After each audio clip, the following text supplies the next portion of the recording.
Mr. Dias, I've had a chance to think about your first interview, and I'd like to follow up on a few points. We spoke about various people whom you'd met as a student before the war.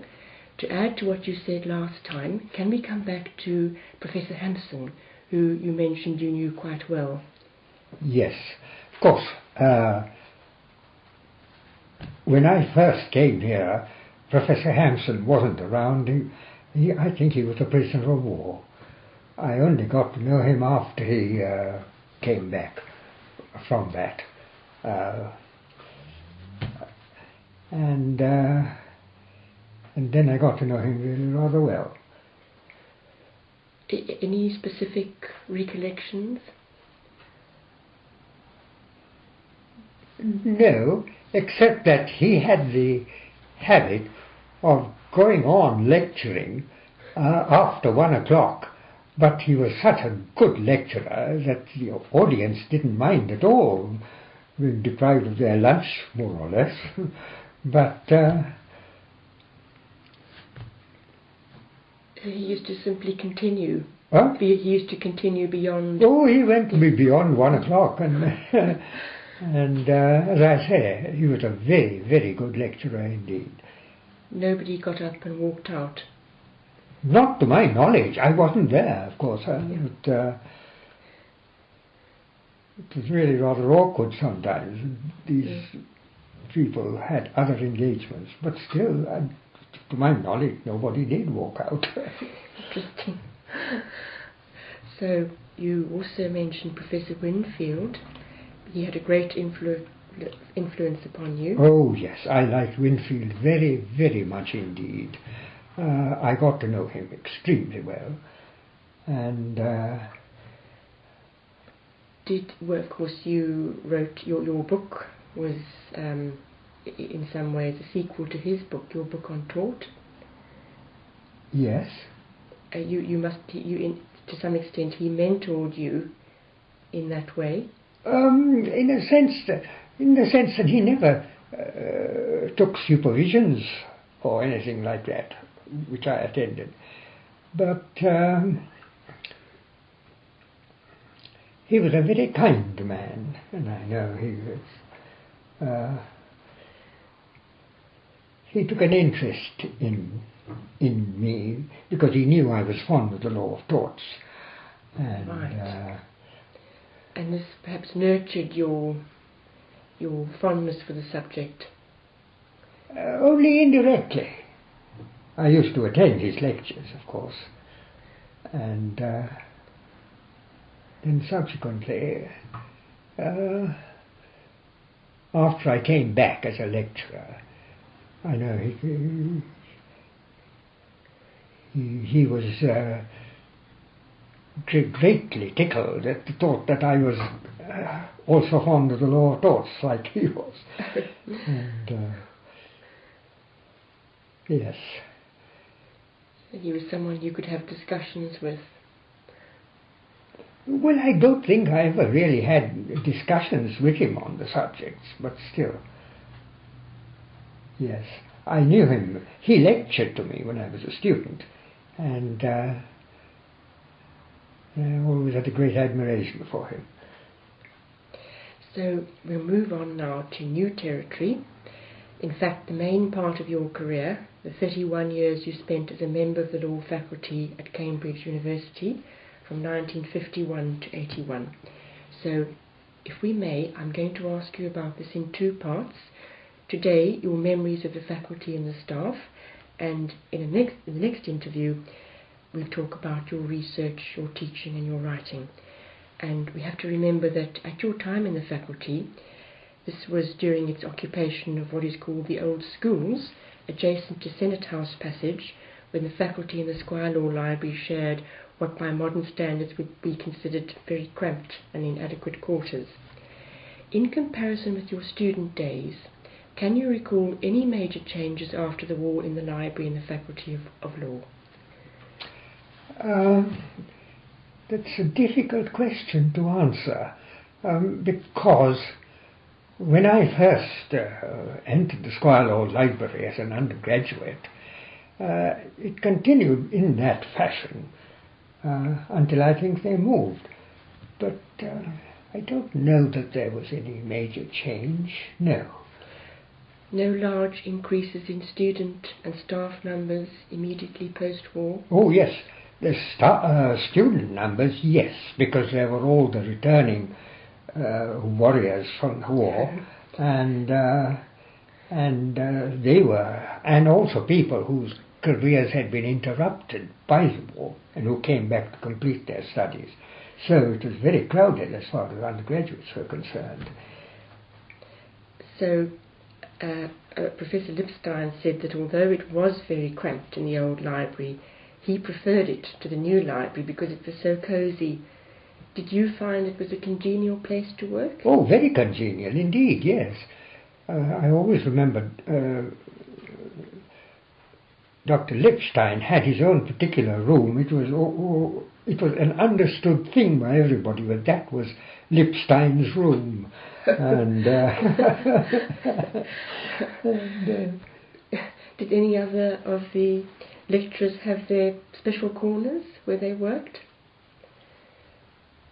Well, now let me see if I can remember.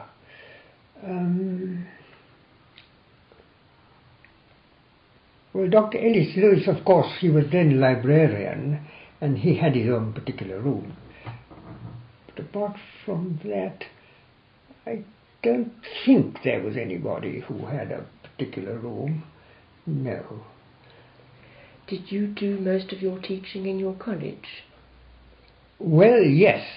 Of course, I was then, I hadn't joined Magdalen then. I did most of my teaching in Trinity Hall, and I must say the hall was extremely kind in making a room available for me to do my teaching. So wonderful. And that was very kind of them.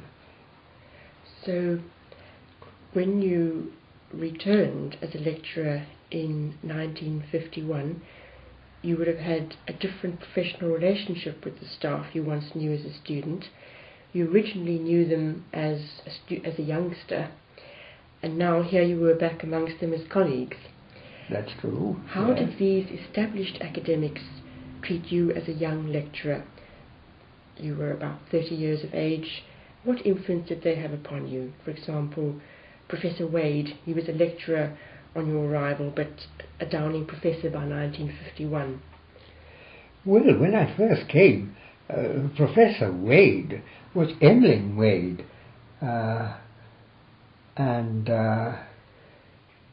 he had known my father before the First World War, and he was extremely kind. And I remember he's telling me all sorts of stories about their life, the pre-First World War. Delightful. Indeed, yes. So now, who else was there? There was Professor Duff, who was, when you first came as a student, was a lecturer, but by 1951 was Regius Professor. That's true, yes. Well, yes, Professor Duff. I must say so with all due respect that he was not a very good lecturer. And as an undergraduate, although I started attending his lectures, I, along with quite a number of others, gave up attending the lectures simply because we didn't really feel we were getting much out of them. And of course he was a Romanist, and I was very interested in Roman law myself. But apart from that, I don't think we had very much in common. Professor Bailey, who... he was a lecturer when you arrived. Professor Bailey? He was a reader in 1951 and later became the Rouse Ball Professor. That's right, yes. Do you have any recollections of how, your relationship with him when you were first appointed? Well, my relationship was really not so much with him as with his wife, who was a brilliant tennis player. She was a pre-war Dutch international. Fascinating. Indeed. And we used to play tennis together quite a lot. So you must have been pretty good. Oh, I don't know. Did they have their own tennis court, or were they? No, we played on the St. John's tennis courts. Yes. That sounds lovely. There was Professor Jackson, who was a lecturer in 1951, and soon after that, Downing Professor. Mm-hmm. Well, now, Jackson used to supervise me, along with others, from Trinity Hall, in John's, in his rooms, yes.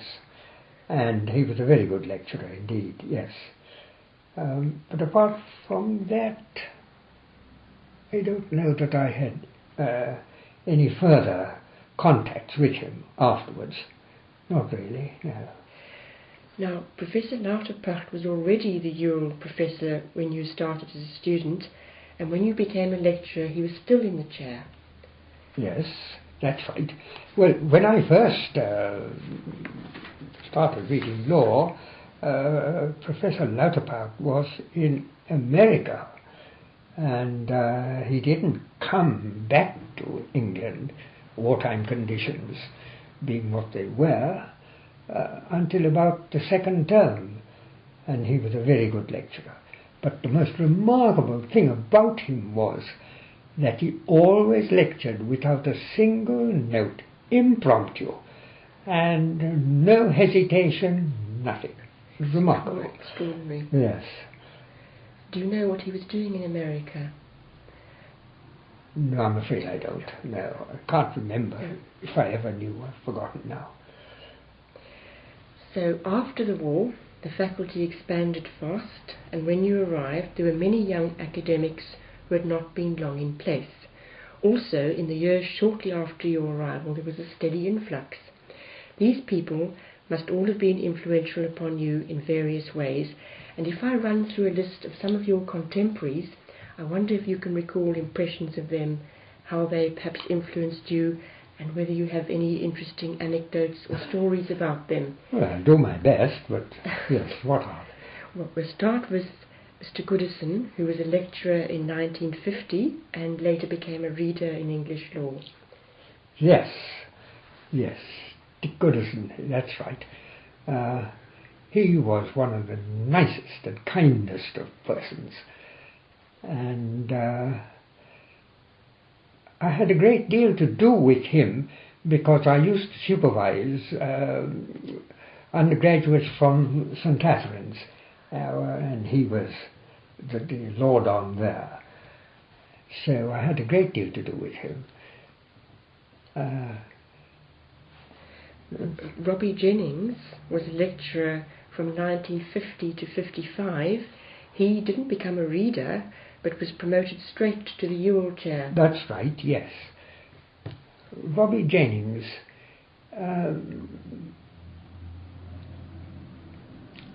well, there again, I didn't have a great deal to do with him because Trinity Hall was not in the orbit of Jesus College, and so I was never supervised by him, nor was I ever lectured to by him. He was a lecturer with you, though, in from 1951 to 55. He was indeed, yes. And yes. As a colleague, you had no real contact with him, no. Clive Parry, who became a reader in 1960, he was a lecturer in your time. Yes, now he was really a character par excellence. And for some strange reason, he seemed to like me very much, and I had a great deal to do with him, as it were, socially, and all the rest of it. according to Professor Lipstein, he could be very critical. Well, that was part of his image. He was all like that, but there again, he was an extremely kind man and very helpful. He seems to have had many devotees. If he took you on, then people loved him, in short. Absolutely, yes, Adored indeed, yes. He did, yes, he was like that. Well, Professor Lipstein was extremely fond of him, describes him as his great friend. Yes, I can imagine that. So no sort of specific recollections of Clive Parry? Well, I've got plenty of recollections, but they're all haphazard and higgledy-piggledy.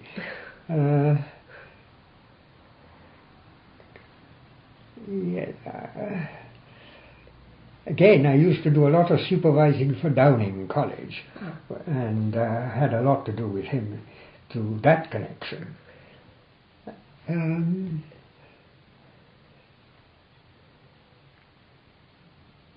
But apart from that, I can't recall anything specific now. Sir William Wade was a lecturer in the 50s, and in 79 he became Rouse Ball Professor. Well, now, he was a great tennis player, and I used to play a lot of tennis with him. Really? Yes. Bill Wade, yes.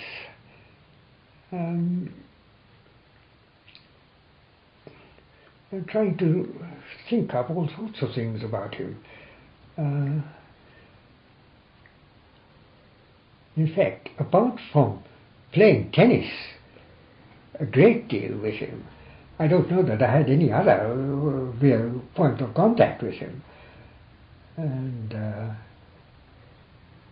so it seems to me that, as I said earlier, you were a very good tennis player. Who said that? I'm surmising. Oh, I don't know about that. Well, it depends on what your standard of good tennis player is. I won a tennis blue in my undergraduate days, but nothing very special, I'm afraid. So Professor Milsom was a fellow lecturer in 54, and he left the faculty and he returned as professor in the late 70s. He still lives in Cambridge today. Yes. There was a little coterie of persons of which I was a member, partly Trinity Hall, partly Trinity. And I got to know Toby Milsom in that connection. He was really one of the most brilliant students, I think, that the faculty produced over that period. And he made a rather disastrous marriage, didn't he? But that didn't in any way affect his relationship with other members of the faculty or anything like that. He was or his work. Huh? Or his work. Or his work, no.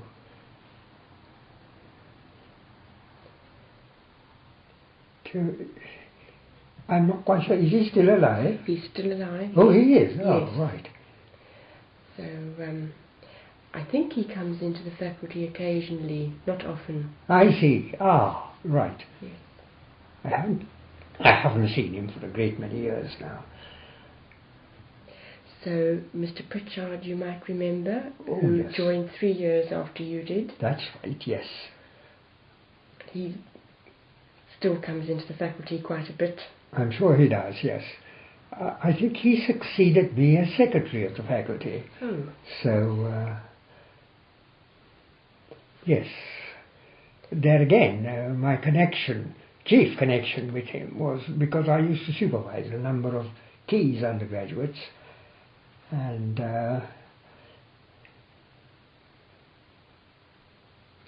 He is very fond of Professor Lipstein. He is? Yes. Oh, yes, Yes. well, who wouldn't be? Mr. Yale became an assistant lecturer 3 years after your arrival. Mm-hmm. Any memories of him? He was always very quiet and reserved. And there again, I used to do a lot of supervising for his pupils, and it was in that connection that I got to know him. G.L. Williams was a lecturer in 55, and then he became a professor from 67 to 77. Daniel Williams. That's right. Yes. Now, he was, I suppose, one would describe as one of my hero boys, because he was one of the most brilliant lawyers I think the faculty has produced, and we greatly enjoy attending his lectures. And but again, apart from that, I had no particular connection with him. Someone else, Professor Lipstein was very fond of him. Daniel Williams, Yes. yes. Professor Jolowitz arrived in 1956 as assistant lecturer, and he stayed on until 72 when he became a reader, and then professor in 76. Mm-hmm. He's still around. He's still around, Very yes. much so, yes. I really got to know him through his father and his mother, because old Professor Jolowitz was a person whom at whose feet I used to sit, and I greatly enjoyed his lectures and all the rest of it. But Tony Jolowitz, that again, didn't have much contact with him. Was his mother also an academic? So he was. His mother. Was Professor Tony Jolowitz's mother an academic? You mentioned that you remembered his mother. Oh, yes. Well, it was really through his father and mother, really. Not. I don't think she was an academic. I may be wrong there. I don't think so. His father. So I even remember being inspired as a student of Roman law by his father's indeed. wonderful book. Very much so, yes. Yes. So Elie Lauterbach became a lecturer in 1958 and a reader in 81, then became a director of the Lauterbach Research Centre. That's right. Did you have anything to do with him? Only rather vaguely, not particularly intimate or anything like that. I had, I'm afraid, lost much of my interest in international law, because I always regarded it as a bit of a bogus subject. One takes it very seriously. And Elie Lauterbach, there again, apart from that, very vague contacts. So there was a large influx of staff in the early 60s. We've left the 50s now. Did this affect you in any way? Was it occasioned by a large increase in student numbers?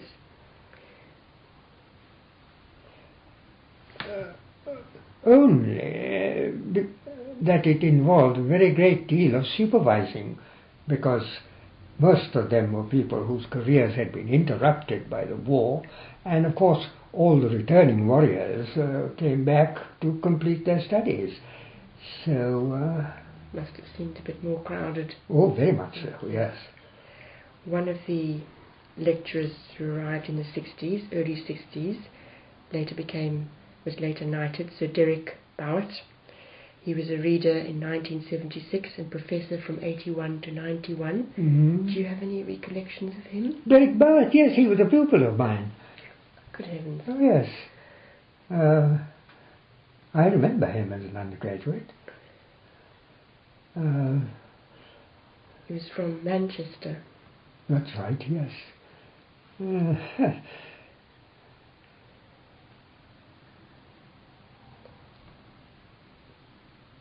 I think he Again, I don't know. excelled as an international lawyer and was one of Lauterpacht's prize students. Yes, well, yes. I can understand that. Yes, he was indeed. Well, he lives in Hills Road. He's obviously still around these days. Good. Professor Gareth Jones was an assistant lecturer in 1962, and then in the early 70s he went straight from a lecturer to Downing Professor. Do you remember him? Oh yes, I do remember him. But again, rather superficially. I didn't have much contacts with him. But he's also obviously still around. I think he lives in Selwyn Road. really, Yes. I see. Yes, yeah, I haven't seen him for some years now. Mr. Turpin became a lecturer in 1962, or assistant lecturer and lecturer the next year. Well, he was a pupil of mine. Oh. He came from South Africa, and he used to come to me for supervisions in Roman Dutch law, which is the legal system out in South Africa, and also supervisions in Roman law and jurisprudence. Yes.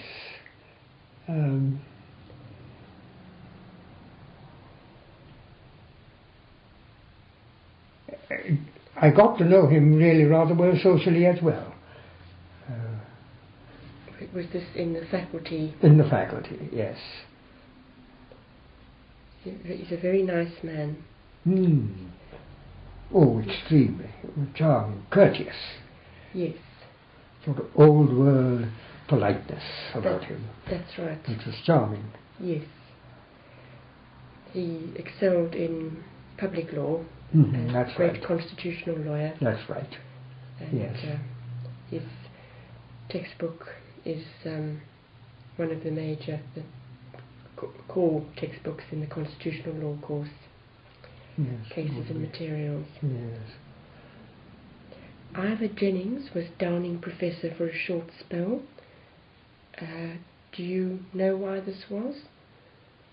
Just a short time that he was Downing Professor. I think he was on the staff before I really started my legal career. But then he later came back and he was Master of Trinity Hall. So it was in that connection that I got to know him much better. And he'd also been out in Sri Lanka, I think, for a great many years. So we used to exchange a lot of Sri Lankan gossip. Yes. So Tony Weir arrived in 1964 as assistant lecturer, and then he was promoted to reader in 1979. Yes. He lives in Trinity, although he's retired. Yes. There again, I haven't had much contact with him, and certainly not some years now. Certainly very highly regarded these days. The last 10 years that I've been at the Squire Library, I've always been aware of what a luminary he is. Yes. Lord taught. That's amongst right, other yes. things, yes. So there was yet another large influx in the late 60s, and people like Mr. John Collier, John Hopkins, D.G. Williams, Heppel, amongst others, joined. Do you have any idea why the department expanded so quickly in the late 60s? I'm not quite sure why, but I should imagine it's because of the very large increase in the numbers of undergraduates reading the subject, and also the expansion of the number of subjects that were being introduced, and they wanted new lecturers. So what sort of new subjects, as you recall? Well, the whole syllabus was revised completely during the time that I was secretary of the faculty. We had tripos reform that became a real bogey with all of us, and as a result of these, new subjects were introduced, and we had to find teaching for them. Do you remember any of these subjects? These new subjects? Well, yes. It was a hopeless job, I'm afraid. They had the idea, I think largely inspired by Professor Hampson, of having two goes at the same subject, sort of. And we had the second year of introduction to this, that and the other, followed in the third year with the same subject at a deeper level. And that was, I don't know that I ever favoured that idea, but still that was introduced, and it lasted for quite a time. Interesting. It reminds me of when I did my law degree, we had contract in the second year and then advanced contract in the third year. So that's sort of the introduction to contract and taught, and then there was contract in the third year and taught. It seemed an awful waste of time to spend 2 years at this same subject, but still there it was. So that perhaps explains in part why so many new people were taken on. I think that was partly the reason, certainly. Do you remember Mr. John Collier, who joined in 1967? Oh, yes, he was a pupil of mine.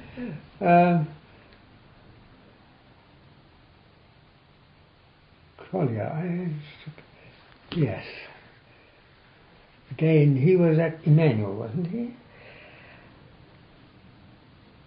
Was he not at Queen's? Collier? Yes. Oh, well, perhaps... I don't know. I'm not sure. You're probably right. Sure. No, what do I remember about old Collier? I used to supervise him, and I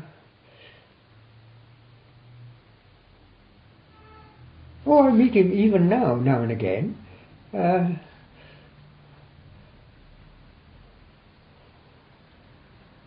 We always have a joke together and all the rest of it. But apart from that, I don't know that there is anything very special that I remember about him. So it fell to him to write the book on conflict of laws. That's right, yes. He was a conflict man. So John Hopkins joined as assistant lecturer in 1967 and then became a lecturer in 1970.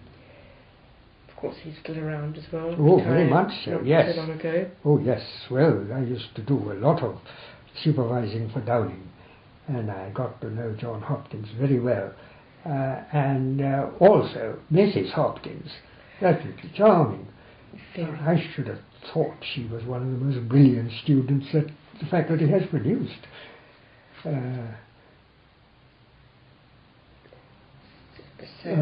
They still do come in quite frequently. Yes, I'd imagine that, yes. She's very actively involved at Girton. That's right, yes. We then come to Professor D.G. Williams. David Williams? Yes. He had a meteoric rise, lecturer in 1969, reader 1976, and then 1984 Rouse Ball professor.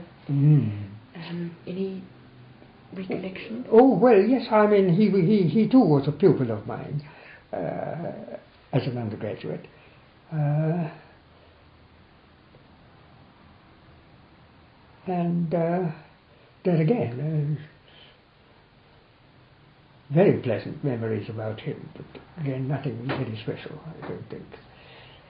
Since he retired, he gives lectures, public lectures, and he's a very good raconteur. That's right, yes. Nice sense of humour. Professor Stein came as Regis Professor in '69. Yes, he came from Aberdeen, was it? Was it? Or from Scottish University? I think so. Either that Oh. or Liverpool. Oh, maybe, you're probably right, yes. Who are we talking about? Professor Stein. Professor Stein, Peter Stein, yes. Well, of course, his great interest in Roman law, which is also one of my subjects, and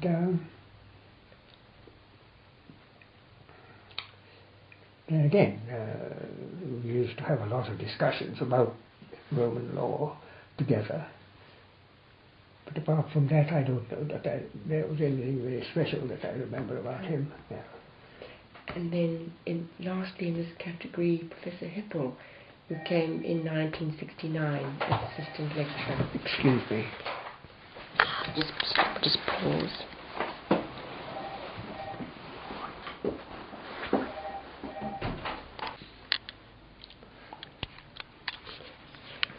As we were saying about Professor Hippel, in 1969 he became assistant lecturer. That's right. Now, I think,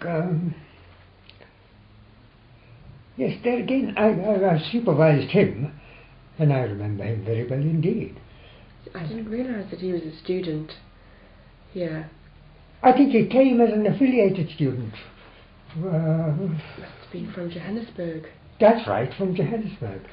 Well, since I've been to South Africa quite frequently, again, we used to exchange a lot of recollection. In fact, he used to tell me an awful lot about the goings on in South Africa.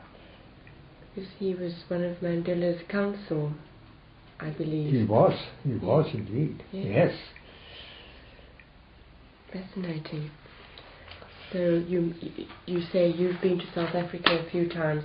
Was that for a holiday or in an official capacity? Not a holiday, official capacity. I was invited out to give courses of lectures at various universities in South Africa, mainly University in Johannesburg, but other locations as well. So, what period was this?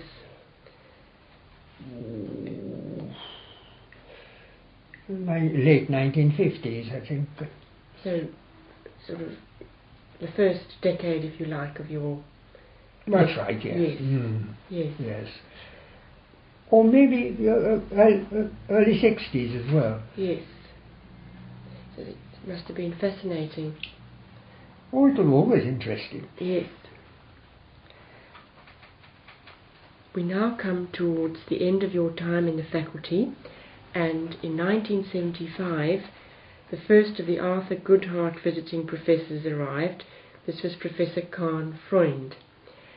Do you recall the circumstances of the establishment of this visitor's chair? No, I don't, I'm afraid. It's after my time as secretary, and I really didn't get to know Kahn Freund very well, so I have very few, in fact no recollections about him at all. So other new arrivals were Judge Elias, who came as an assistant lecturer in 1975. That's right, yes. There again, rather vague, not very many contacts. Marcus Linus arrived in 1975, and he was a lecturer by 79, and of course you collaborated with him on 3 textbooks. That's right. So you must have had quite a bit to do with him before he left. Oh, indeed I did, yes, very much so, yes.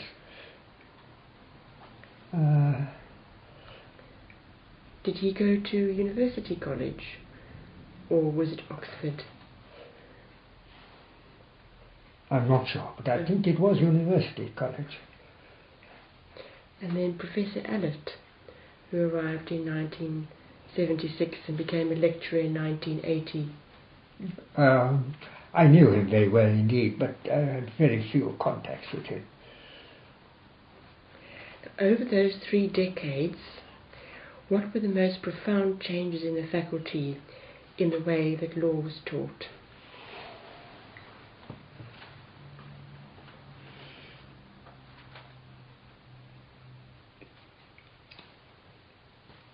That is very difficult to answer because there were different styles of lecturing. Quite a few people still adhere to the old-fashioned type of lecturing. Which was? Which was a straightforward harangue from the lecturer. The others used to conduct it more or less as a discussion group.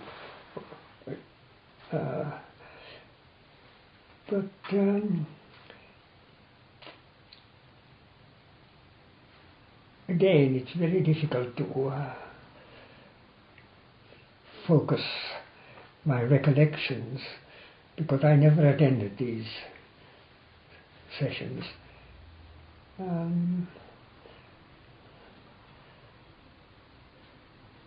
But still, all I can say is that the undergraduates, whom I was still supervising, they seemed reasonably happy.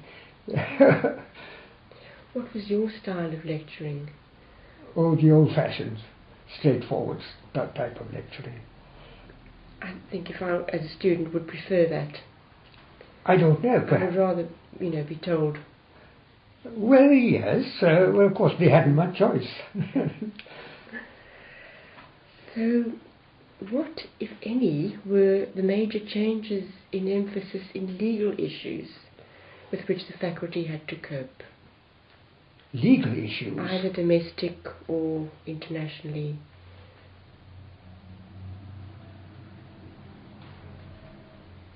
I don't think there were any. At least not that I can remember offhand. No. And did the increasing overcrowding affect your accommodation personally in the faculty? I didn't have any accommodation. I used to visit the Squire Law Library, but I didn't have a room or anything like that. No. So you mentioned the Squire Law Library. Were there any significant changes in the way it was run and its effectiveness over this period?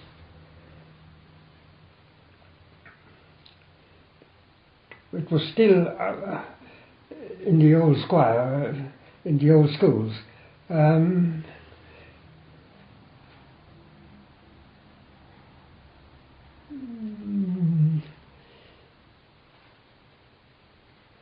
No, I think towards the end of the period we are talking about, there was all this talk about moving to the new site, and people weren't very interested in trying to improve or tinker with the existing setup in the old Squire.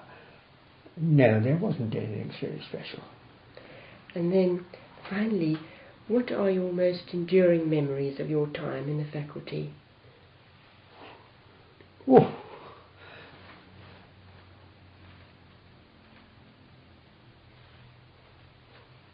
Well, except to say that I enjoyed every minute of it.